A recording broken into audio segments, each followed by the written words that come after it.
Le Bernabéu nous a beaucoup aidés. Ils vous ont beaucoup sifflé, oui. Les victoires de cœur et de larmes, vous étiez incapables de nous aligner des passes. Incapables de mettre des buts dans le jeu. À un moment donné, on était à 10 contre 11, on est incapable de créer du jeu, ils sont 10. Même si à la fin, ils ont aligné le bus, mais c'est trop. En plus, il sort son petit regard. Nous, les Madrilènes, on n'est pas dupes, on n'est pas cons. On n'est pas content de ce qu'on voit pour le moment. En plus, il dit, c'est toujours compliqué de jouer contre le Rayo. On a touché le poteau 2 fois, puis on a décroché le prix. Ouais, mais à chaque fois, fallait attendre des individualités. Tant qu'il n'y avait pas d'individualité, il ne fallait rien espérer. Et c'est ça le problème de ce Real Madrid-là. Et contre les gros, ça va payer cash. D'ailleurs, je sais même pas si on aura le temps d'arriver aux gros. Déjà, les petits, ils nous font déjà la fête. Et comme je vous ai dit, c'est pas long. C'est le dernier truc sur lequel je veux parler. Il dit, c'est très important d'avoir 2 semaines pour s'entraîner maintenant. Nous allons progresser individuellement et collectivement.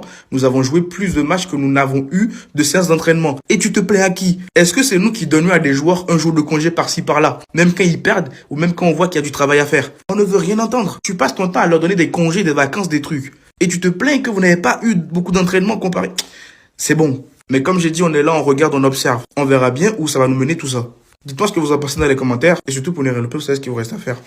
Par contre, tous ceux qui veulent inventer des choses par rapport au penalty du Real Madrid, il y a bel et bien penalty. On peut bien se plaindre du fait que c'est chiant de gagner un match comme ça sur penalty, surtout que dans le jeu, t'es pas forcément très bon. Le Rayo Vallecano a offert plus de belles phases offensives que le Real Madrid. On peut se le dire. Mais là, vouloir nous inventer un truc en mode il y a pas péno. La balle, elle est même plus là. Elle est où la balle? Et là, t'as le pied là, limite. Wesh, les gars, c'est bon. On n'est pas en train de faire de la boxe taille. On n'est pas en train de faire du MMA.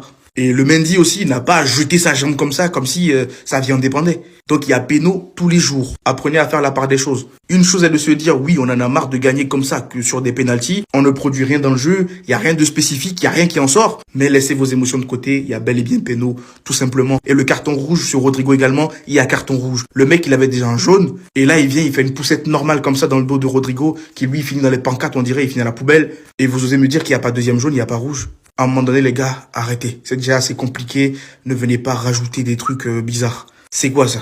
Et on me dit, il y a pas faute là. Il y a pas faute. Ah les gars, vous abusez. Ceux qui vont se réjouir de la victoire du Real Madrid cet après-midi, laissez-moi vous dire une chose, vous manquez d'ambition. Parce que moi, perso, je ne pourrai jamais me contenter de ça. Et laissez-moi vous dire une autre chose, cette saison, ne vous attendez à rien. Parce qu'avec cette équipe-là, ce qu'on voit sur le terrain, on n'aura rien du tout. Pas de Liga, pas de Ligue des Champions. De toute façon, c'est ce qui nous reste. Pratiquement, l'équipe, elle est nulle. Les joueurs ne savent pas ce qu'ils ont à faire sur le